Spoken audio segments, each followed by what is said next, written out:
Black eye perspective.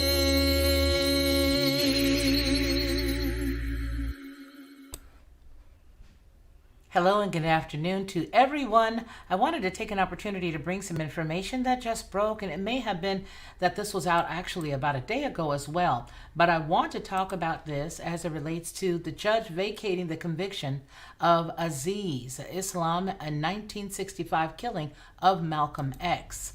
So the story goes on to read that New York, a judge dismissed the convictions of two of the three men found guilty of killing Malcolm X after Manhattan District Attorney Cyrus R. Vance acknowledged deep flaws in the decades-old prosecution and said that it was clear that these men did not receive a fair trial. With 83-year-old Mohammed Aziz sitting at the next table in the New York Supreme Court Justice Ellen Bibbins courtroom, Vance said the convictions of him and the late Khalil Islam, both of whom served 20 years in prison, were wrongful, and asked for them to be vacated. He said that there is no way to retry the legendary murder case, with the most witnesses are now currently dead, with major pieces of the evidence missing from the record. So now Vance joins the attorneys for Aziz and Islam family in filing a motion seeking to overturn the first degree murder convictions. It goes on to say that Barry Scheck, an attorney who is part of Aziz's legal team, chastised the criminal justice system for failing to clear the names of both men sooner, given the conflicting eyewitness testimony, withheld documents, and other exculpatory evidence exposed by historians, journalists, and filmmakers.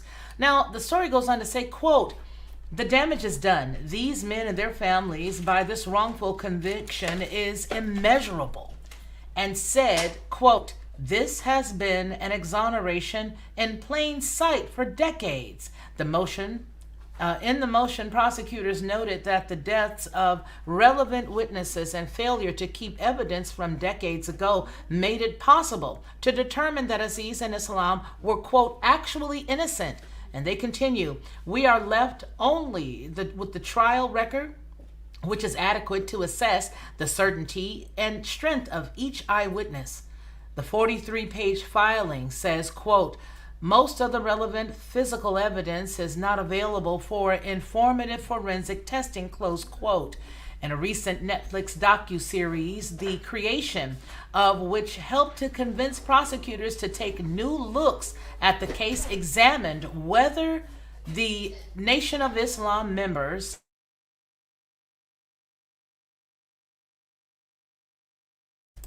Sorry about that, but I had to snap on a few people just to finish reading the story to you guys. It's just one of us in here, you and me, so I apologize for that distraction. But nonetheless, it says that in a recent docu-series for Netflix, the creation of which helped to convince prosecutors to take a new look at the case, examined whether the Nation of Islam members from the New York, New Jersey were to blame for Malcolm's murder. Aziz and Islam, who at the time were known as Norman 3X Butler and Thomas 15X Johnson, respectively, were the members of the Nation of Islam Mosque in Harlem. Both denied being at the Audubon Ballroom the day of Malcolm X's killing or having anything to do with the assassination. A third man was convicted in the case, Talmadge Hayer, who goes by Mutaji Abdul Halim, and he was based in Newark, and has been saying for decades that Islam and Aziz are both innocent. Years ago, he signed an affidavit naming, let me get this little thing off the screen, naming his associates in the assassination plot, who he said were also from the mosque in Newark. Malcolm X was gunned down by several shooters at the now shuttered ballroom at West 165th Street and the Broadway, 165th and Broadway, around 3 p.m. on February the 21st, 1965. His speech in the front of a large crowd of devotees followed a contentious split between Malcolm and the Nation of Islam organization and its founder, Elijah Muhammad. Vance's office did not establish a motive for the killings as part of its probe, but noted in a court filing that there was hostility between Malcolm X, his former group, the both. Malcolm X and the former group.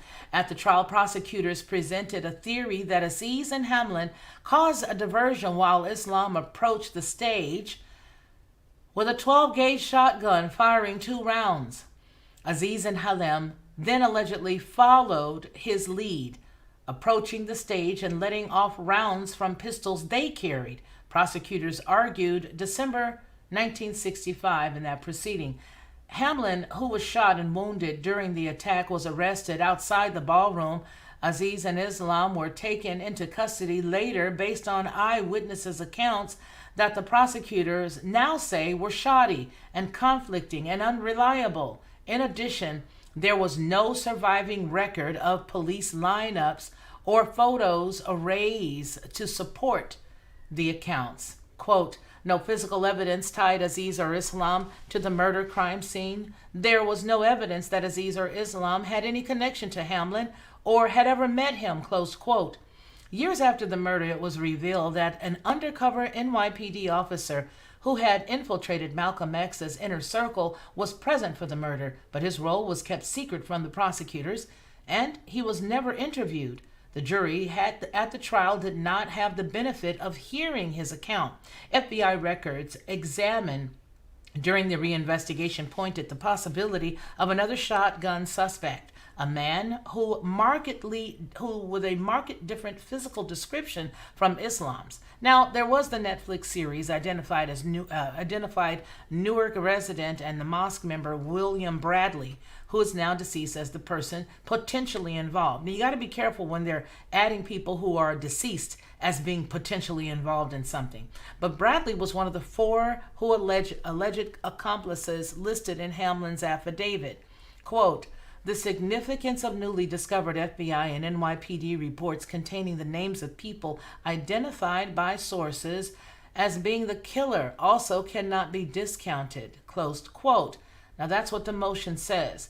At the time of the trial, the defense lawyers for Aziz and Islam did not know about the records or about the exculpatory items that should have been in district attorney's possession and turned over to the defense, Vance's office concluded. Now, as we look at this situation, it's an old story, it's an old situation, but don't you know that most people in different communities have already had this feeling? I just think that it's amazing that now the judge dismisses the convictions of two of the 3 men found guilty in killing Malcolm X after the Manhattan District Attorney Cyrus R. Vance Jr. acknowledged deep flaws in the decades-old prosecution and said, quote, it was clear these men did not receive a fair trial. So what was the motivation to not having these fellows get a fair trial? You never know. You really just never know. I appreciate the 3 of you for being here with me. I don't know who you are. Haven't made a comment, and that's okay. It could be the actual platform itself. And if that's the case, hey, how you doing? So, all right, folks, I'm going to go ahead and let you all go. But I just thought that when that story hit, that it would be very interesting to share with you all. You guys remember what we always say at the Lockhart Perspective, and that is, man shall not live by bread alone. Hey, Rachel. Girl, I didn't know who was in here looking at this. I just thought that it was amazing to see that, some of the things that have been going on with regards to criminal justice and all these different old cases that have come up and now been shown to have, not have substantial evidence. It's just amazing to me that now all the way in the future, we can now let somebody go. We can now after the family is destroyed, after the lives are destroyed, and mind you, this isn't just things like Malcolm X's case. There are many or multitudes of cases. Look at right now with Kyle Rittenhouse. I know the night that happened, there was a channel, and I'm not even sure if they're still around, but the channel, Rachel, was called something like Riots something, and for whatever reason, these young guys got together and they had a channel that would go out and pursue different riots that they could reach, and they would run those shows live. They would run it live. They would go to the pivotal places and they would go there, and they were just a young group of kids. They could still be on here, but I don't know. But they had something riots. I sat there and watched a live presentation while it was happening, which this riot channel often did. And I saw that video with this young man, a live feed of a young man running down the road, and I'll keep telling the story. He was running down the road and people were attacking him, throwing stuff at him, beating him up, doing all kinds of crazy things. And even though he had a weapon strapped to him, never to a certain point did he ever use it. Did he ever use it? But at one point, okay, there's just two of you guys in here now, just Marty and myself and Rachel. Okay, baby, it's all right. But the point that I'm trying to make is I know that what they did with Kyle, if that is a situation that's real, okay, and even if it's a movie, I would still side with him. Okay, even if it's fake, I would still side with him because I sat there and I watched the live feed. I saw everything that happened. And then shortly after that, once I downloaded it to Mobizen and they made my phone crash, I could never find that video again. Don't you know that they just came out yesterday and they said that there was exculpatory evidence that was withheld from Kyle Rittenhouse's attorneys? That's the video that I'm talking about. That's the exact video. Okay? That's the exact video that I'm referring to. That's the one that I saw live while it was happening. It was a live feed from that channel. And I'm not sure if they're even still around anymore. Okay? But these are the kinds of things that go on. So it makes you understand and it makes you get the idea that there is no justice. It's just us. Again, remember what we always say, that man shall not live by bread alone, but by every word that proceeds out of the mouth of the Most High Yah. That's all you can trust. You guys take care of yourselves and take care of one another. Until we see each other again, continue to be blessed. To receive instant notification each time I upload, please hit the subscribe button and the bell notification.